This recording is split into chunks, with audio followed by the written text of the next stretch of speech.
Hola, es un placer tenerte aquí. Antes de comenzar, suscríbete al canal y dale like al vídeo.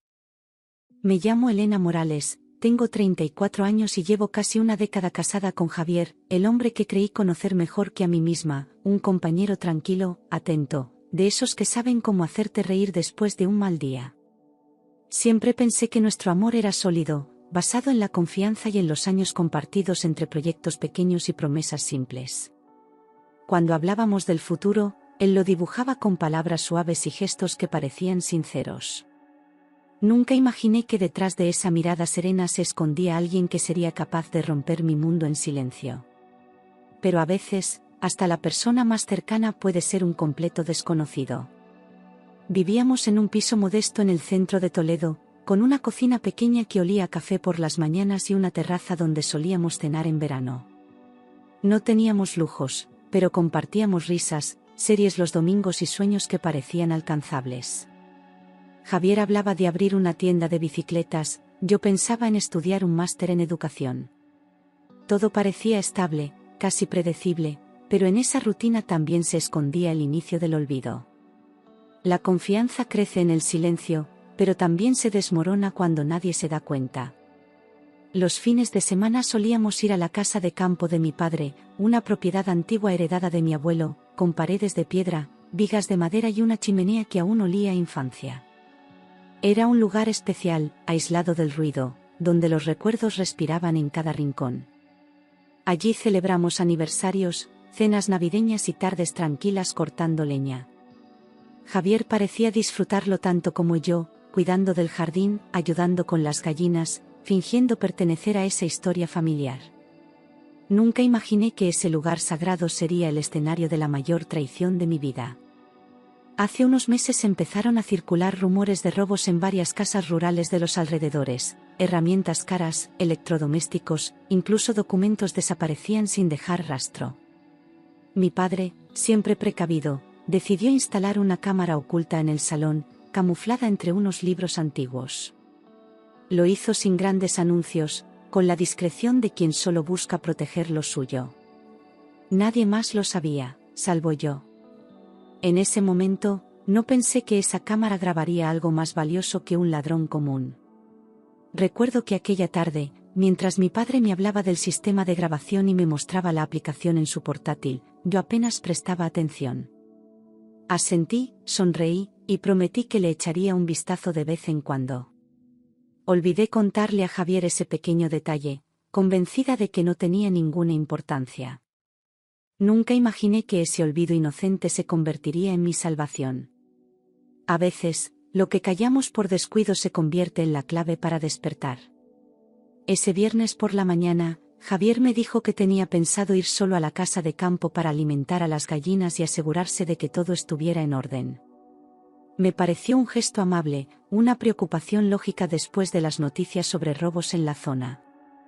Incluso me ofrecía acompañarle, pero él insistió en que descansara, que me quedara en casa y aprovechara el sábado para mí. Lo noté sereno, hasta cariñoso, como si de verdad su única intención fuera cuidar. No sospeché nada, ni lo más mínimo. Antes de salir, me besó en la frente como siempre hacía, me deseó un buen fin de semana y tomó las llaves de la casa de campo con su mochila al hombro. Me dijo que volvería al día siguiente por la noche, que me llamaría si encontraba algo fuera de lugar. No hubo tensión, ni prisas, ni gestos que delataran nerviosismo. Incluso me envió una foto de las gallinas por WhatsApp al mediodía. Todo parecía en orden, exactamente como debía ser. Sin embargo, aquella noche no logré dormir bien. Había algo en su sonrisa de esa mañana que me incomodaba, como si escondiera una segunda intención, una sombra detrás de sus ojos. Era una sensación vaga, difícil de explicar, como una alarma suave sonando en el fondo del pecho. No era celos, ni inseguridad, era intuición. Y aprendí que, cuando algo en ti grita en silencio, más vale escucharlo. El lunes a primera hora, mi padre me llamó para decir que la cámara había funcionado perfectamente y que había grabado toda la visita del fin de semana. Me dijo que no había notado nada raro, pero que por si acaso, le echáramos un vistazo juntos. Me pareció exagerado, pero acepté revisar las imágenes desde mi ordenador antes de ir al trabajo. No esperaba encontrar nada interesante, apenas unos minutos de Javier paseando por el salón. Pero la verdad siempre espera paciente. Abrí el archivo por simple curiosidad, sin pensar, sin sospechar, creyendo que sería una formalidad más. Avancé rápido los primeros minutos, reconociendo cada rincón de la casa, cada gesto familiar de Javier sacudiendo las cortinas, abriendo la nevera, moviéndose con total normalidad. Estaba a punto de cerrar la ventana del reproductor cuando algo me obligó a retroceder. Una figura desconocida aparecía a su lado, apenas visible al principio, pero claramente real. Mi corazón se detuvo un segundo antes de empezar a latir con una fuerza que no conocía. Volví al inicio de la grabación y observé con atención cómo el coche de Javier aparcaba frente al porche, justo donde solíamos dejarlo los dos. Todo parecía rutinario, hasta que la puerta del copiloto se abrió y una mujer joven, rubia, de movimientos seguros y sonrisa brillante, descendió junto a él. No era una visita casual, ni un encuentro por trabajo. Ella llevaba una pequeña maleta, como quien va a pasar la noche. La imagen era clara, sin lugar a dudas. Y entonces entendí que estaba a punto de ver cómo se rompía mi vida en pedazos. La mujer bajó del coche con una seguridad que me heló la sangre, vestida con un abrigo claro, gafas oscuras y una sonrisa que no parecía recién descubierta. Javier salió detrás de ella y ni siquiera miró alrededor con cautela, parecía estar en su casa, cómodo, relajado.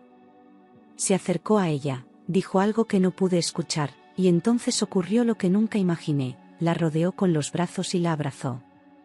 No fue un gesto rápido ni torpe, sino un abrazo largo, íntimo, lleno de complicidad.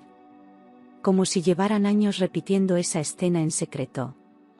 No era solo un abrazo, era una declaración silenciosa de algo que yo nunca había visto en él, ternura pública, sin miedo, sin esconderse. Javier jamás fue afectuoso en público conmigo, decía que no le gustaban las muestras excesivas, que prefería lo privado.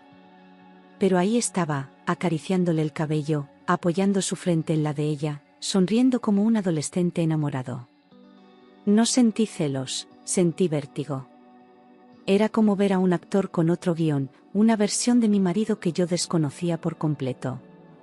Minutos después, en el porche donde tantas veces tomamos café en familia, la besó con una intensidad que me dejó sin aire. No fue un beso furtivo ni torpe, fue apasionado, largo, lleno de deseo. Ella se aferró a su cuello como si fuera suyo, como si ese lugar, esa casa, ese hombre, le pertenecieran. Y él, mi Javier, no se apartó ni un segundo, como si lo prohibido no existiera. Ver eso, ahí, en la casa de mi infancia, fue como recibir una bofetada en el alma. No era solo infidelidad. Era profanación. Javier no me estaba engañando en un hotel anónimo o en un rincón escondido de la ciudad, lo hacía en el lugar más íntimo de mi familia, en ese espacio que representaba historia, raíces, respeto. Sentí que el suelo se abría bajo mis pies, que todo lo que conocía se desmoronaba en un instante. La imagen era tan nítida, tan cruel, que me dolía incluso mirarla. Esa casa ya no era un refugio, se había convertido en un escenario de traición. Entraron en la casa riendo, cogidos de la mano, con una familiaridad que no dejaba lugar a dudas. Javier le mostró la cocina, el salón, el jardín, como si se lo presentara a alguien especial, no como una visita casual. Ella se sentó en el sillón de mi abuelo, tocó los marcos de fotos, preguntó por cosas que él respondía con soltura.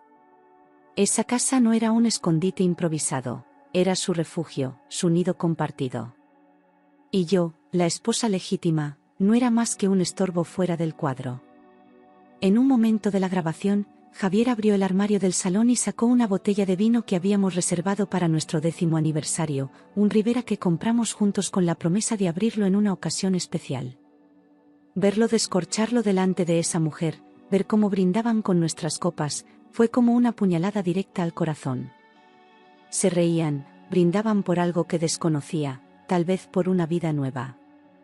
Ese vino era un símbolo, y ahora solo sabía a traición. Hasta el sabor de nuestros recuerdos estaba contaminado. Subieron las escaleras entre risas, besándose por el camino, sin cerrar la puerta del dormitorio donde tantas veces dormía abrazada a él. Vi cómo dejaban la maleta sobre la cama, cómo se desvestían con calma, sin apuros, como si ese momento no fuera el primero. La cámara no captaba todo, pero bastaba ver sus siluetas, su cercanía, la manera en que se tocaban. No necesitaba detalles para entender lo que estaba ocurriendo. Y aún así, seguí mirando, incapaz de apartarme de esa pesadilla grabada. En cuanto comenzaron las risas ahogadas, los susurros, los gemidos que se colaban desde el piso superior, apagué el audio con un temblor en las manos. Era demasiado, incluso para mí, que había soportado infidelidades en historias ajenas, pero nunca en la mía.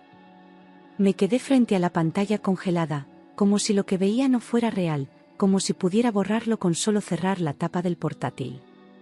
Pero ya lo había visto todo. Y una vez que la verdad se revela, no hay vuelta atrás. Lloré durante horas, sentada en el suelo del salón, con el portátil cerrado y el corazón desbordado. No sabía si gritar, vomitar o desaparecer. No era solo el dolor del engaño, era la humillación, la rabia, el asco por no haberlo visto antes. Cada recuerdo compartido se deshacía como papel mojado, cada promesa sonaba ahora como una burla. Sentí que me había roto en 1000 pedazos, y ni siquiera sabía por dónde empezar a recogerme. Durante días no supe qué hacer. Pensé en enfrentarlo, en esperar que lo negara, en escuchar mentiras solo para comprobar si tenía coraje de mirar a los ojos. Pensé en marcharme sin decir nada, en dejarle una carta, en huir de Toledo con lo poco que me quedaba de dignidad. También consideré fingir que no sabía nada, continuar como si nada hubiera pasado, simplemente para ganar tiempo. Pero dentro de mí, algo hervía. Y sabía que esa rabia, bien dirigida, podía convertirse en mi mejor arma. Cuando volvió a casa aquella noche después del trabajo, entró como siempre, dejó el maletín junto a la puerta y me saludó con un beso en la mejilla, como si no hubiera pasado nada. Se quitó los zapatos, encendió la televisión y me preguntó si había sobrado algo de la cena del día anterior. Yo lo miraba desde la cocina intentando no temblar, sintiendo el nudo en la garganta mientras él actuaba con una naturalidad que me daba náuseas. Me di cuenta de que no tenía ni una pizca de culpa. Era un actor perfecto en una vida que ya no era real. Durante la cena me dijo que había tenido un día muy duro en el trabajo, que los informes se le acumulaban y que apenas había tenido tiempo de comer. Me hablaba mientras cortaba el pollo con tranquilidad, sin levantar la vista, como si solo quisiera llegar al sofá y olvidar el mundo. Me preguntó por mi día, por unas facturas que tenía que pagar, por una llamada de mi madre. Yo asentía, en silencio, fingiendo normalidad, intentando no gritarle que lo sabía todo. Su voz me sonaba lejana, como si hablara desde otra dimensión. Lo escuchaba fingir mientras cada palabra suya me resonaba con imágenes del vídeo, con el sonido apagado de sus susurros en la casa de campo, con el recuerdo del vino y la cama compartida. Su tono amable era una máscara, su sonrisa una fachada que había sostenido durante años sin que yo lo notara. Me pregunté cuántas veces habría actuado así, cuántas mentiras me habría contado con la misma calma. Sentí que el aire en la casa se volvía espeso, como si todo estuviera contaminado por su doble vida. Y aún así, sonreí y le serví un poco más de vino. Esa madrugada, cuando él dormía profundamente a mi lado, volví a abrir la grabación, esta vez con calma, buscando algo más que besos. Ya no quería llorar, quería entender, encontrar las piezas ocultas del puzzle, ver que se me había escapado. Rebobiné, pausé, amplié cada gesto, cada rincón de la casa, cada mirada compartida entre ellos. Fue entonces cuando algo cambió. Noté que Javier, en un momento en el salón, se acercaba al mueble del escritorio. Algo hacía con la mochila que no recordaba haber visto antes. Avancé cuadro por cuadro y allí estaba. Javier abría con naturalidad el cajón del escritorio donde mi padre guardaba documentos importantes, movía papeles y luego, sin dudar, guardaba algo en su mochila. Su expresión no era nerviosa, sino precisa, como si ya supiera exactamente lo que buscaba. Me acerqué a la pantalla, intentando descifrar qué había tomado, sintiendo el corazón latir con fuerza otra vez. Aquello ya no era solo una infidelidad. Era un crimen. Y estaba grabado con la misma claridad que sus besos. Amplié la imagen tanto como pude y entonces lo vi con claridad. Era un sobre marrón, con la escritura de mi padre, marcado como documentación de la herencia, algo que siempre había estado en ese cajón bajo llave. Javier lo metió en su mochila sin mirar atrás, como si no temiera consecuencias, como si ya no respetara nada. Yo conocía ese sobre. Sabía que dentro había escrituras, copias de testamentos, incluso dinero en efectivo guardado, por si acaso. Me quedé helada. Ahora sí lo tenía todo claro, había cruzado una línea que no podía perdonarse. No solo me engañaba con otra mujer, no solo usaba nuestro hogar familiar para traicionarme, también estaba robando a mi familia. Ese sobre representaba años de esfuerzo, la confianza de mi padre, la historia de 3 generaciones. Y él lo tomaba como si nada, sin remordimientos, mientras yo cocinaba para él y le preparaba el café por las mañanas. Sentí una mezcla de impotencia y furia que me quemaba por dentro. Ya no se trataba solo de mí.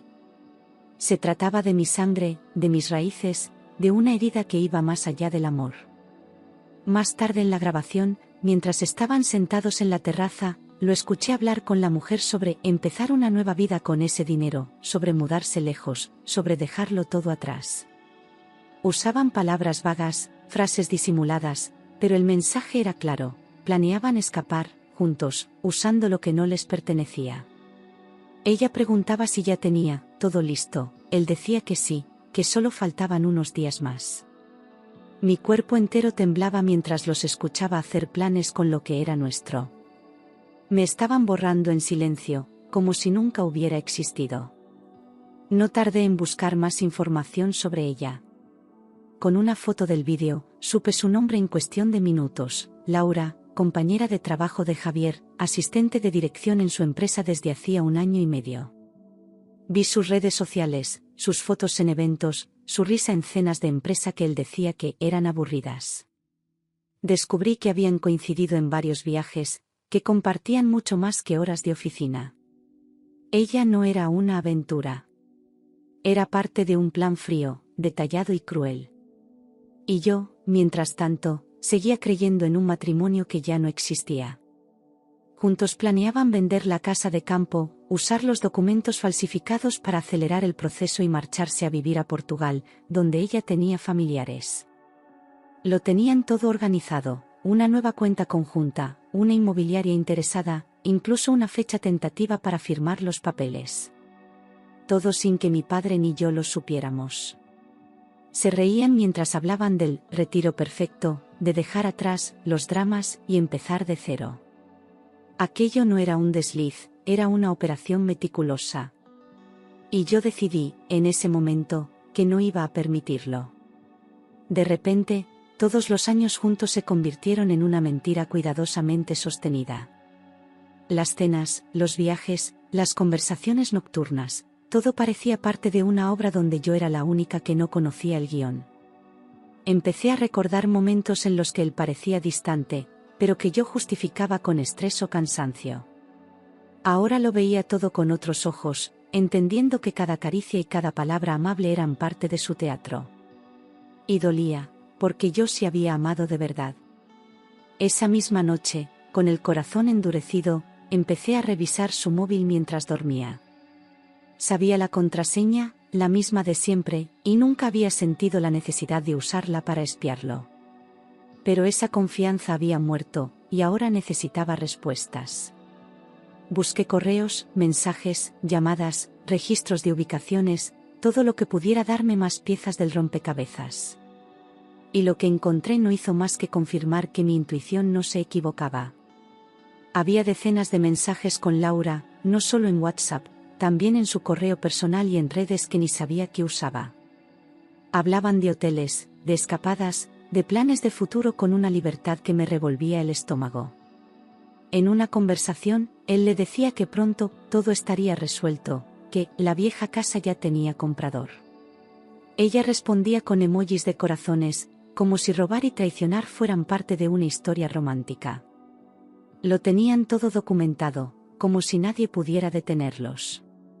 Incluso las supuestas reuniones de trabajo, esos fines de semana en los que decía estar revisando informes o viajando por una feria, eran en realidad escapadas con ella. Había billetes de tren, reservas de hotel y fotos juntos en lugares donde yo nunca estuve invitada. Él mentía con tanta naturalidad que me pregunté si alguna vez me había dicho la verdad. La rabia crecía en mi pecho con cada archivo abierto, con cada prueba que destrozaba un recuerdo más. Ya no era amor lo que sentía, era algo mucho más oscuro. Mi amor se transformó en un odio que me quemaba por dentro, como un fuego silencioso que empezaba a consumirlo todo. No lloré más. No grité. No rompí nada.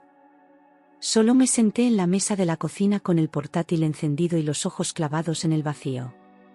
Comprendí que si quería justicia, debía usar la misma frialdad que ellos habían usado conmigo. Y por primera vez en mucho tiempo, sentí que recuperaba el control de mi propia historia. No iba a seguir siendo la víctima pasiva de su traición. Si querían jugar sucio, yo jugaría mejor.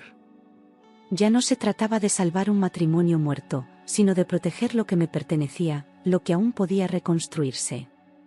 Tomé la decisión en silencio, sin promesas ni gritos, solo con la certeza firme de que no me quedaría de brazos cruzados. El dolor ya no era un peso, era mi motor. Y con él, empezaría mi propia guerra. Al día siguiente pedí cita con un abogado especializado en divorcios y delitos patrimoniales. Le conté todo sin adornos, sin omitir nada, mostrando las pruebas una por una. Él escuchó con atención, con el rostro serio, y me dijo algo que me devolvió la esperanza: tenemos lo suficiente para hundirle legalmente. Me explicó los pasos, los tiempos, las precauciones que debía tomar. Salí de esa oficina con un plan. Y por primera vez, sonreí de verdad. Me aconsejó guardar silencio absoluto, actuar como si no supiera nada y seguir recopilando pruebas. Cada gesto de Javier, cada conversación, cada movimiento podía servirnos. No debía adelantarme, no debía enfrentarlo todavía. La clave era la paciencia. Así que me transformé en actriz dentro de mi propia casa, ocultando el temblor en las manos, cocinando como siempre, sonriendo lo justo. Mientras tanto, cada día me acercaba un poco más a mi venganza. Descargué la grabación completa de la cámara oculta y la guardé en varios dispositivos, un pendrive escondido en la despensa, una copia en la nube con contraseña, otra en el portátil del despacho de mi padre. No podía correr riesgos. También imprimí capturas clave, documentos, correos y mensajes que probaban el robo, la infidelidad y el intento de fraude. Era mi escudo, mi espada, mi seguro contra cualquier maniobra que intentaran. Ya no tenían el poder. Lo tenía yo. Días después, mientras revisaba documentos antiguos en casa de mi padre, descubrí algo que confirmó mis peores sospechas. Javier había intentado falsificar mi firma en un documento notarial de herencia. No solo había accedido al sobre robado, también había llevado los papeles a una gestoría para iniciar un proceso de venta. El notario había detectado irregularidades y paralizado el trámite, solicitando confirmación por mi parte. Si no hubiera descubierto el vídeo, quizá habría conseguido su objetivo. Pero ahora, tenía la prueba definitiva para hundirle. Intentaba vender la casa de campo sin decirle nada a mi padre, usando documentos falsificados, como si pudiera borrar generaciones de historia con una simple firma. No se trataba solo de dinero, era apropiarse de lo que no le pertenecía, borrar vínculos, robar raíces. Su ambición lo había llevado a cruzar límites legales, morales y afectivos sin pestañear. Me di cuenta de que ya no estaba casada con un hombre, sino con un impostor. Y esa casa, símbolo de todo lo que yo era, casi había caído en sus manos.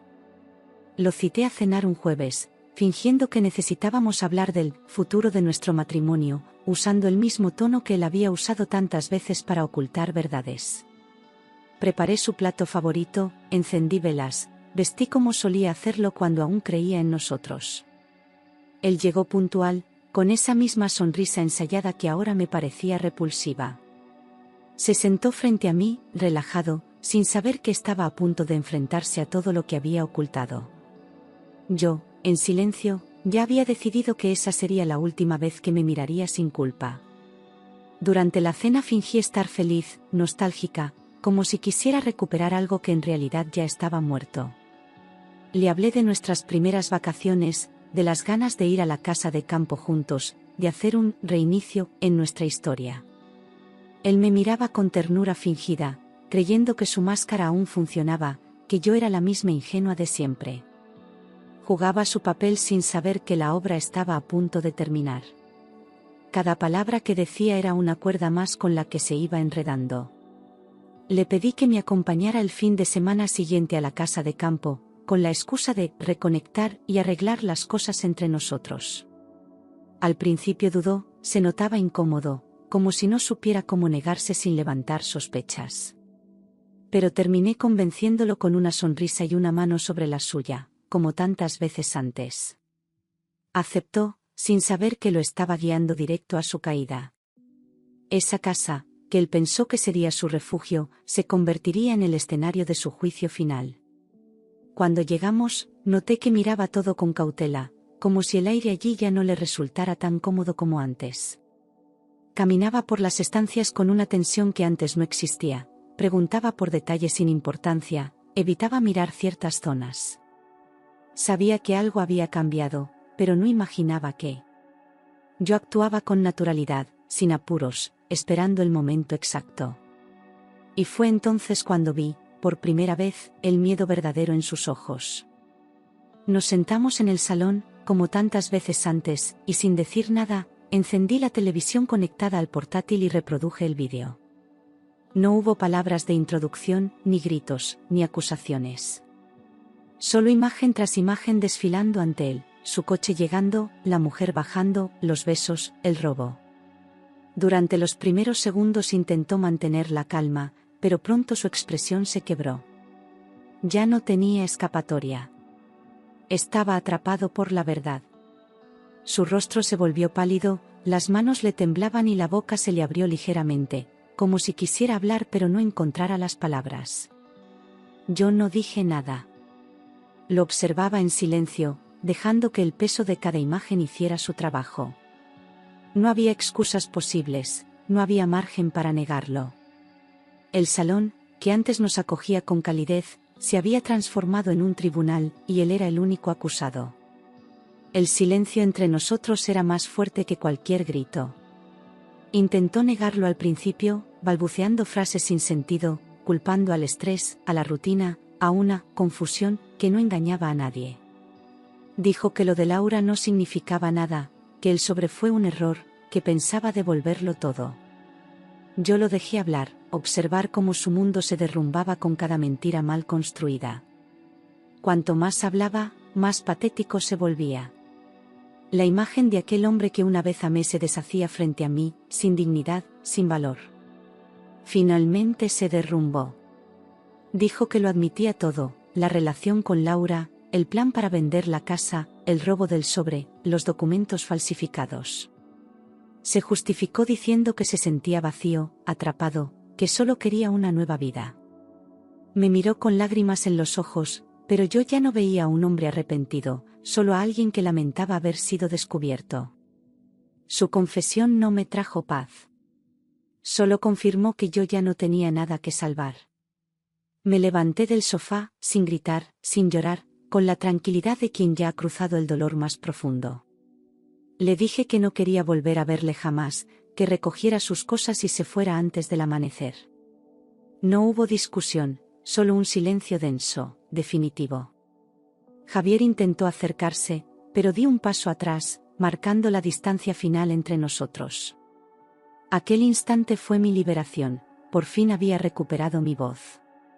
Esa misma mañana, después de verlo marcharse con una bolsa a medio cerrar y la mirada hundida, fui directamente a la Guardia Civil. Llevaba el vídeo, las capturas, los documentos, todo perfectamente clasificado como me indicó el abogado. Expliqué los hechos con serenidad, sin omitir detalles, sin suavizar nada. Me escucharon con atención, tomaron nota, abrieron una investigación formal. Ya no era solo una traición personal, ahora también era un delito. Laura desapareció de su vida en cuanto supo que había una denuncia abierta. Bloqueó su número, borró sus redes y pidió una excedencia en la empresa sin dar explicaciones. Su amor de película se evaporó al primer roce con la justicia. Javier la buscó, la llamó desesperado, pero ella ya no estaba dispuesta a arriesgar su futuro por alguien que ni siquiera pudo proteger su secreto. La soledad fue su primera condena. Semanas después, la empresa donde trabajaba Javier inició una auditoría interna tras recibir la notificación judicial. Descubrieron irregularidades en su gestión, correos comprometedores y el uso indebido de recursos. Fue despedido de forma inmediata, sin indemnización, con el expediente manchado para siempre. Perdió no solo su puesto, sino también el respeto de sus colegas y la reputación que tanto había cuidado. Su caída ya no era privada, era pública y definitiva. En el tribunal, las pruebas fueron contundentes. El vídeo mostraba el robo con claridad, los documentos acreditaban la falsificación y los mensajes revelaban el plan completo. Javier intentó justificar sus actos como un error emocional, pero el juez no mostró compasión. Mi abogado defendió cada hecho con precisión, sin dramatismos, pero con firmeza. Yo asistí a cada sesión sin perder la calma, porque ya no era dolor lo que me movía, sino justicia. Javier fue condenado por fraude, tentativa de apropiación indebida y falsificación de documentos. Recibió una pena de prisión con suspensión condicional, pero con antecedentes penales y la obligación de pagar una multa considerable, además de restituir todo lo robado. El juez fue claro, su conducta no solo había dañado a su familia, sino que atentaba contra la confianza básica en las relaciones personales. La sentencia fue como cerrar una herida con puntos firmes. El proceso de divorcio se resolvió rápido, gracias a las pruebas que lo dejaban sin defensa. El juez me concedió la separación con una indemnización justa por daños morales y patrimoniales, además de la nulidad de cualquier documento que hubiera intentado tramitar a mis espaldas. Salí de aquel despacho con los papeles en la mano y una sensación extraña, no alegría, sino alivio. Ya no era su esposa. Por fin era solo Elena. Mi familia recuperó la casa de campo, los documentos, el dinero y, sobre todo, la tranquilidad. Mi padre, al saber todo lo que había pasado, me abrazó sin decir una palabra, como si entendiera que el dolor no necesitaba más explicaciones. Poco a poco, volvimos a pasar fines de semana allí, arreglando lo que el abandono había deteriorado. El hogar volvió a ser nuestro, libre de mentiras. Y en cada rincón se respiraba la dignidad recuperada. A pesar de todo, dolía recordar el amor que alguna vez sentí. Las noches eran más silenciosas, las rutinas más frías, como si la traición hubiera dejado huecos en los gestos cotidianos. Me costaba confiar, sonreír sin pensar, dormir sin revivir escenas del pasado. No era solo tristeza, era un duelo por la mujer que había sido. Porque a veces, perder a alguien también significa perder parte de ti. Con el tiempo, entendí que no era culpa mía. Que amar no fue un error, pero sí lo fue cerrar los ojos cuando las señales estaban ahí. Empecé a caminar más, a escribir en un cuaderno, a hablar sola sin miedo al silencio.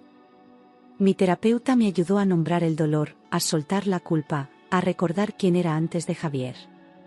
Y poco a poco, con cicatrices, volví a levantarme. Convertí el dolor en fuerza. Me apunté a clases de arte, retomé la lectura, viajé sola por primera vez en años. Aprendí a decir no, a poner límites, a reconocer la diferencia entre compañía y dependencia. Ya no buscaba amor para llenar vacíos, sino para compartir lo que ahora era capaz de darme a mí misma. Elena Morales, a los 35, era más fuerte de lo que nunca imaginó ser. Viajé sin rumbo fijo durante semanas, con una mochila ligera y el corazón aún en reconstrucción. Visité ciudades donde nadie me conocía, caminé por calles sin memoria, me senté en cafeterías a leer y simplemente respirar. Me apunté a un curso de escritura en Granada, y allí, entre palabras y relatos, empecé a reencontrarme. Recuperé sueños que había enterrado por amor, por costumbre, por miedo. Descubrí que la vida no termina cuando alguien te rompe, empieza cuando decides recomenzar. Un año después, en una charla sobre literatura y justicia emocional, conocí a Daniel, un psicólogo que hablaba con calma y escuchaba con los ojos. No buscaba amor, pero su presencia no pedía nada, solo acompañaba. Empezamos a tomar café después de las charlas, a pasear sin hablar demasiado, a compartir silencio sin incomodidad. Nunca intentó rescatarme, solo me ofreció su mano cuando decidí avanzar. Y así, sin promesas, sin prisas, el respeto se convirtió en el nuevo lenguaje entre nosotros. Entendí que a veces hay que ver la peor versión de alguien para descubrir tu mejor versión. Que no todo lo que se rompe merece ser arreglado, y que la traición no te define, te revela. Aprendí a no mendigar amor, a reconocer el valor de mi tiempo, a priorizar la paz sobre la costumbre. Lo que Javier destruyó me obligó a construirme con cimientos más sólidos. La herida dejó cicatriz, sí, pero también me dio una piel nueva, más fuerte. Aquella cámara, instalada contra ladrones, no solo reveló un crimen, me devolvió mi libertad. Gracias a ella, vi la verdad, recuperé a mi familia y recordé quién era. Hoy, cuando cierro la puerta de la casa de campo, sé que nadie más volverá a profanarla. Ya no tengo miedo del pasado, porque lo enfrenté y lo superé. Y mientras el viento mueve los árboles, sé que esa historia ya no me duele, me pertenece. La casa de campo volvió a llenarse de risas, de amigos, de cenas bajo las estrellas. Plantamos flores nuevas, pintamos las paredes, colgamos fotos antiguas. Todo lo que Javier intentó borrar ahora brillaba con más fuerza. Allí entendí que la memoria no se destruye, se honra. Y que lo que se construye con amor verdadero, resiste cualquier traición. Escribí una carta para Javier que nunca envié. No para perdonarle, sino para liberarme. Le conté todo lo que me dolió, todo lo que aprendí, todo lo que nunca volvería a permitir. La rompí en pedazos y la lancé al río una tarde en Toledo. Fue mi forma de decir adiós a lo que fui, y abrir espacio a lo que estaba por venir. Supe por terceros que Laura se mudó al norte, que cambió de apellido en redes, que nadie más volvió a saber de ella. No sentí odio, ni satisfacción. Solo indiferencia. Ella fue parte del daño, sí, pero el verdadero culpable fue quien me juró lealtad. No gasté más energía en venganzas. La mejor justicia fue seguir adelante sin arrastrar sus nombres conmigo. Mi padre nunca me exigió explicaciones, pero una tarde, mientras recogíamos tomates del huerto, me dijo: «Tú vales más de lo que permitiste que te hicieran». Esa frase se me quedó clavada como un recordatorio constante. Porque no se trata de no caer, sino de no quedarse donde te rompieron. Gracias a él, supe que el amor verdadero nunca te obliga a renunciar a ti misma. Con Daniel no construí un cuento de hadas. Construimos algo mejor, una historia real, sin máscaras, sin urgencias. Aprendimos a respetar los silencios, a acompañarnos sin invadirnos. Un día, sin planearlo, volvimos a la casa de campo juntos. Y en ese porche donde antes se rompió todo, brindamos por lo nuevo. No con vino robado, sino con promesas limpias. Hoy miro atrás y no me reconozco en la mujer que temblaba frente a una pantalla. Pero agradezco haber sido ella, porque sin ese momento, no habría nacido la Elena que soy ahora. Fuerte. Libre. Íntegra. Porque algunas historias no tienen final feliz con quien empieza, sino con quien aprendes a ser después. Y esta, por fin, es mi historia.